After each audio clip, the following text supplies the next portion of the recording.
Good evening. I am here, but I know that I have someone who wanted to introduce me. I'm not sure if Luca is there to introduce me. Fabiano. So, I am the founding. Good. Luca is here. Hey, Joseph. I'm sorry. Rabbi Edelheit. Essa palestra vai ser uma palestra internacional ministrada pelo Rabino Joseph Edelheit em inglês. Eu queria apresentá-lo com muito carinho, muita honra que eu tenho de apresentar essa palestra, ser o moderador dessa palestra para vocês. O Rabino Joseph Edelheit é um grande amigo pessoal, mestre, mentor, e o currículo dele, rapidamente, para a gente não perder muito tempo e ir direto ao assunto, ele está completando o 47º ano da ordenação rabínica dele, nessa segunda-feira.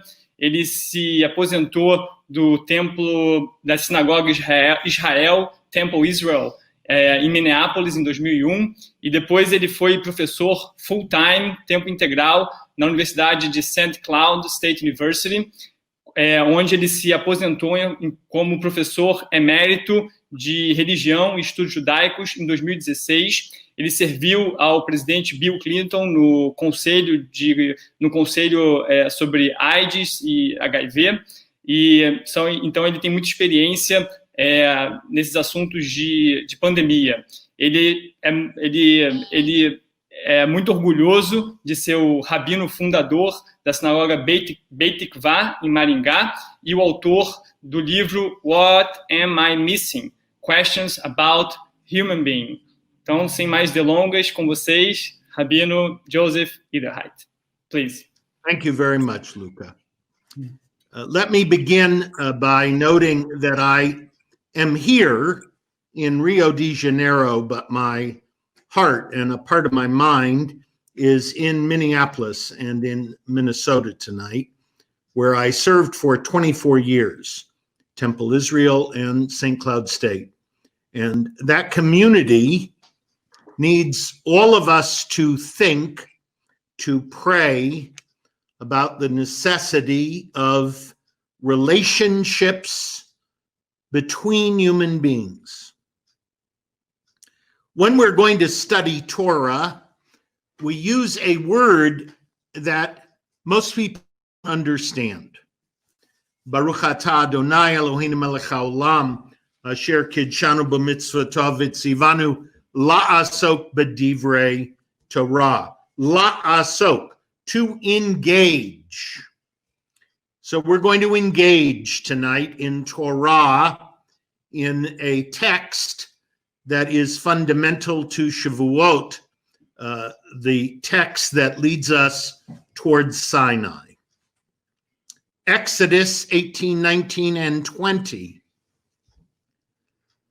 One would have hoped that these Aserta Debrot, these 10 utterances, would be fundamental enough to have prevented what occurred in Minneapolis, Minnesota, when a white police officer knelt on the neck of an African-American man for 9 minutes.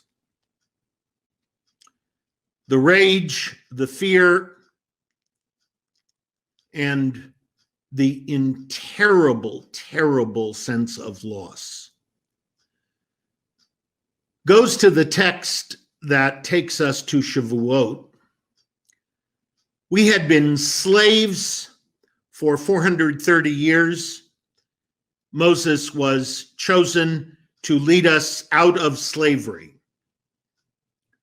We of all people must be aware that the tag of being somebody's slave is a stigma, social, intellectual, and for some people, the pigment of their skin color. I study tonight with you as an act of solidarity and resistance to what is going on in Minnesota and throughout Estados Unidos about issues of racism, Exodus 18, 19, and 20 are called Yitro. That is the name of the Torah portion. Yitro, Jethro, was the father-in-law of Moses, a Midianite priest. How could it be that the three chapters that lead us toward Revelation, the purpose of the Exodus, God took us and freed us in order that we receive the Torah? We were not free, we were taken to become responsible. And Yitro, a foreigner, in chapter 18, it is Yitro who goes to his son-in-law after watching him sit all day and says to Moses, "This is not a good thing you are doing. You must, absolutely must, change your leadership styles." We have learned, haven't we, during this pandemic about leaders, or the lack of leaders. There it is in the Torah. In order to prepare for Mount Sinai, there must be a structure of leadership, not from the top, but from the bottom. Count, create chieftains from among the people. We have learned, haven't we, that the absence of leadership creates a vacuum. And inside the vacuum, people are afraid of the unknown. These people had been slaves. They certainly did not understand what it would mean to be given 613 commandments. What would it mean to judge each other socially? That text reminds us that the core of being a society, a civilized society, is leadership that is trusted and shared. Chapter 19. They are told to prepare for the third day. They are warned to wash their clothes, purify themselves, set themselves aside in order to prepare for the event. They were quarantined. They learned social distancing as a means of becoming ready to become a people that would be instructed about their destiny. The Israelites were taken out of Egypt, a people defined by slavery, and on their way to what was promised, a land of hope and promise. They first had to stand and hear the revelation, but they had to get ready for that. And so now, wash yourselves, wash your clothes, don't break through. 3 times it is said, tell them not to touch the mountain.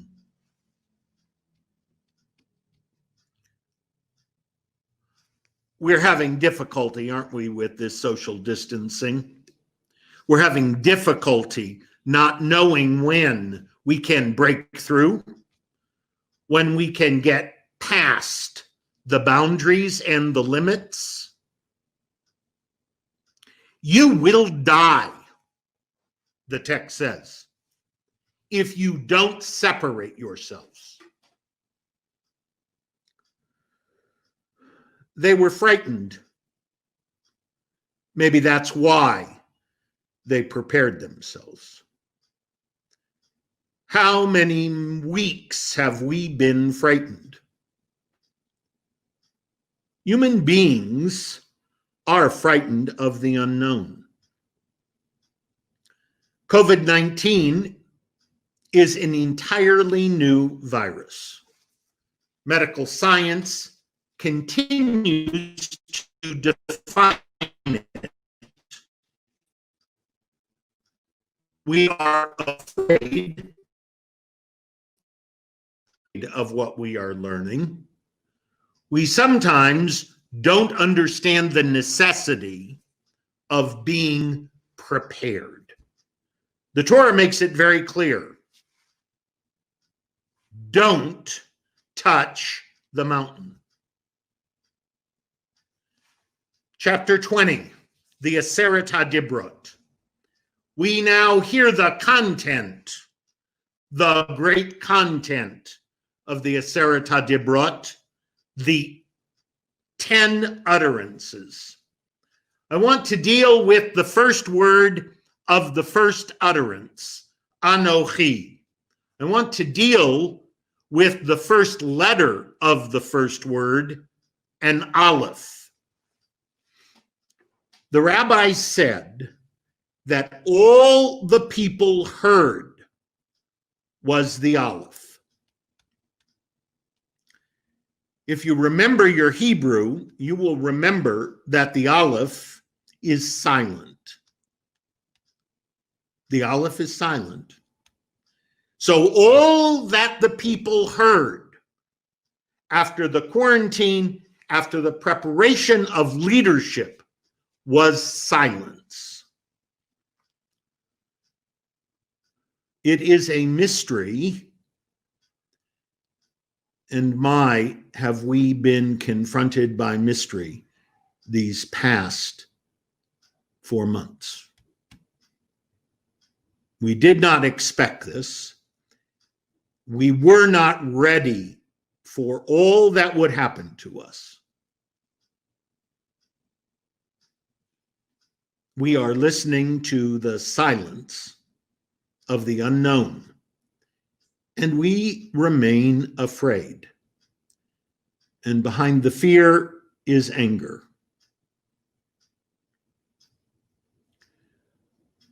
Inside the silence that I have studied is Martin Buber. Buber, the great early 20th century German Jewish philosopher, biblical scholar, translator, who would go to then Palestine, fleeing Germany to become professor at the Hebrew University. In one of his most important small books, 10 Rungs, he gives us some of what is inside the silence. Hasidic understanding, mystical explanations of Aleph, which has no sound. Can you put up the piece of material I sent in? Can that go up on the screen so that people can please read it?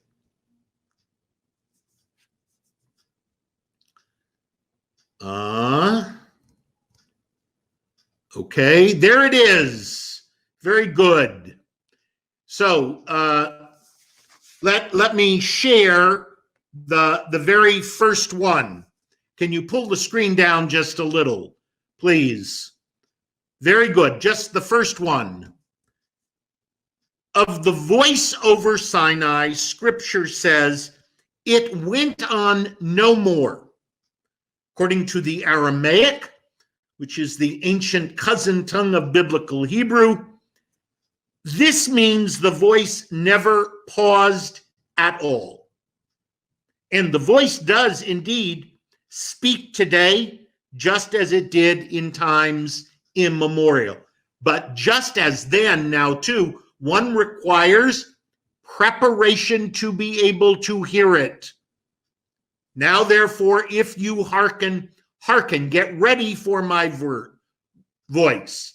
The word now means at whatever moment we hear it. We are using Zoom and YouTube to organize an all-Brazilian Reform Jewish opportunity to study. I could not, 4 months ago, have imagined. I would not have been ready to teach on Zoom, to lead a Seder, to do a funeral, and to teach Torah to people I cannot see all over Brazil and maybe the world. Are you ready? How do we get ready to listen to the Aleph? Can I have the screen up again, please? The next passage, giving and receiving. Matan Torah, Zman Matan Torah, Zman Kabbalat Torah.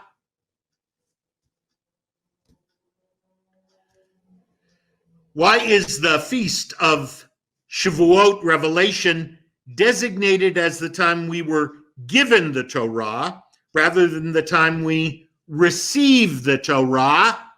The answer, the giving took place on the day commemorated, but the receiving takes place at all times.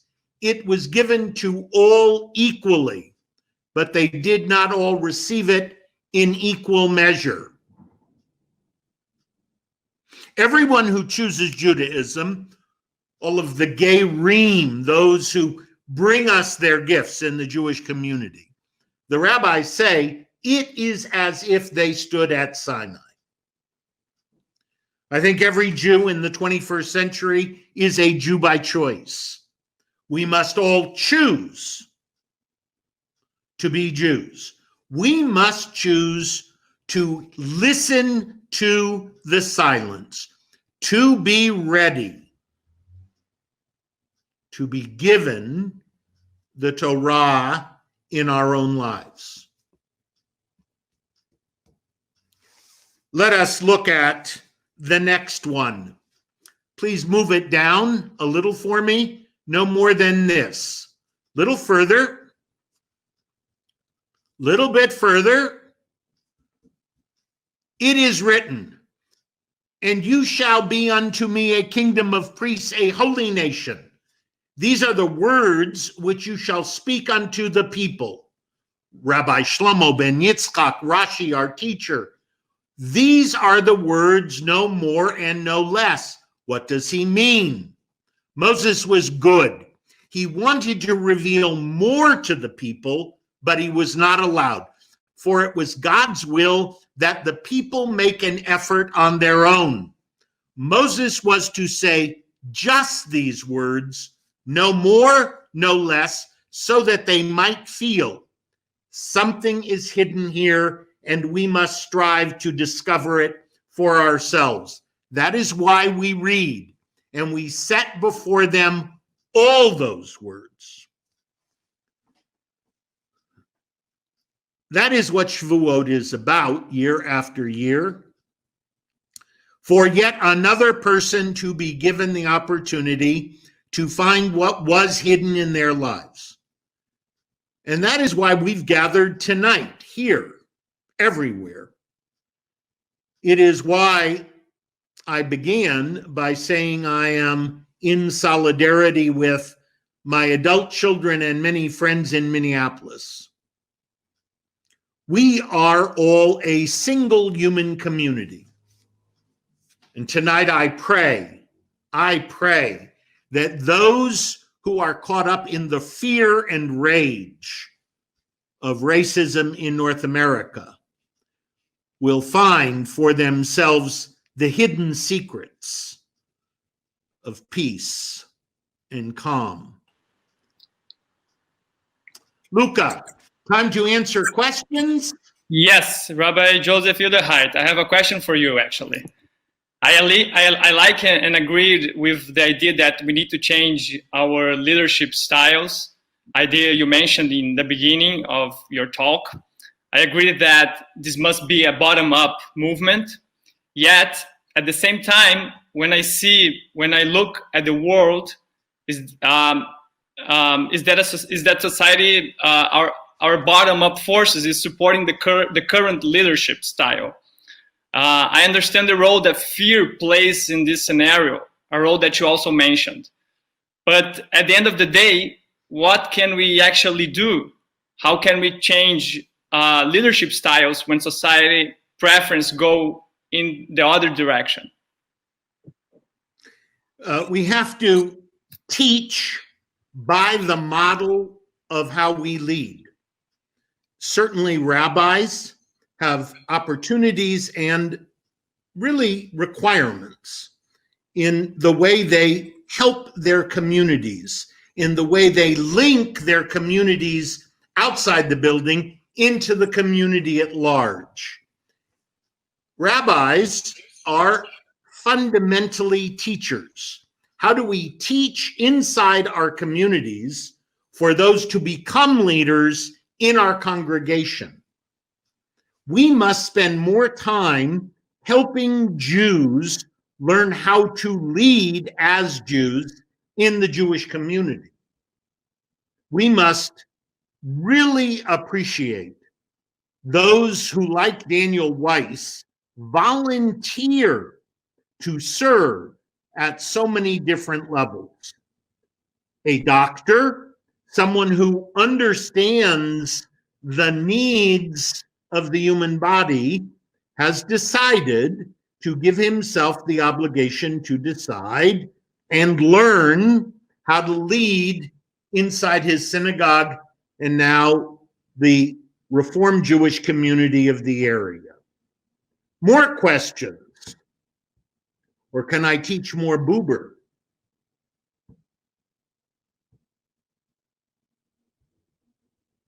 I can teach more Buber. No more questions.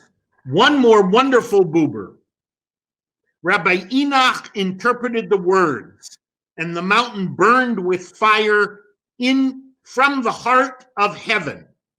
The fire of Sinai burned into the core of men until it made something heavenly of their hearts. I have been thinking about fire as I watched the photos from Minneapolis and worried about all of Estados Unidos and the fires that have fed the hatred of racism. My prayer is that we can take the fire of conflict and use it to engage in new dialogues of hope. Rabbi Edelheit, I have another question. You talked about the silence of the Aleph, right? But there are different kinds of silences, right? And sometimes society is silenced by forces that want to take our voice out. How do we know that the silence is the silence? It's very good that you mentioned. No, so just to conclude, how do we know that the silence that we are not hearing is the silence of Aleph, or is the silence of the voices that should be speaking out and are not? Very, very important, Luca. Thank you. That distinction is one that I hope will make us stop. We have to go back to the chapter just before, the verses just before Anochi. And that was to be reminded that we had to be ready. Maybe today, being ready means knowing how to distinguish a silence which is spiritual, a silence of mystery that permits the human community to grow, rather than, as you very wisely said, being silenced, being denied having a voice. We need to be ready to make that distinction. Thank you so much. I have one more question. We have a couple of minutes more. This question comes from Ismar Kaufman. Rav, please, should Jewish community leaders try to share what they hear after the Aleph, or should them stand on the side of the question and hope people will continue to hear their own, I guess? It's a wonderful question. We must help those who ask for help. We must guide those who will find it on their own, but need to learn more in their pursuit of finding it on their own. No one approaches us. No one approaches us and asks for help. They should not be told, do this on your own. We should sit with them and guide them. One never pushes away from an opportunity to be a student and a teacher. This is the basis, not just for the rabbinate, but for all that Judaism became. Moshe is called Moshe Rabbeinu. Shkoya, one more question here. Which one is the best book from Buber? Only Mario Flecki would ask me to go through an entire Auhor. Well, obviously, it's I and Thou, one of the 10 most important books written of the 20th century, not only in my opinion, but in most others. Written in 1923, it created the philosophical basis for dialogue. I would think if you're looking for another book by Buber, read Moses, his extraordinary analysis of Moses, both biblically and philosophically. Great. We have one more. It is sometimes necessary to see, and I have fire before us in order for us to see God's words, as we have now in Minneapolis. I like the carryover of the fire from we have the fire and thunder on top of Sinai. The fire in Minneapolis is a fire of destruction. On the first night, I believe that much of the rage and fear came from the African American community. I had been told by several people in Minneapolis that last night and the night before, many people who were arrested are white people who have come from Wisconsin and Michigan in order to create anger and terrible destruction. That kind of fire, no. Thank you, Rabbi Edelheit. So we need to conclude our session. The next session is a musical presentation by Monica Salmazo and Teco Cardozo. Thank you so much for this wonderful, wonderful exposition. Rabbi Luca and Fabiano, thank you.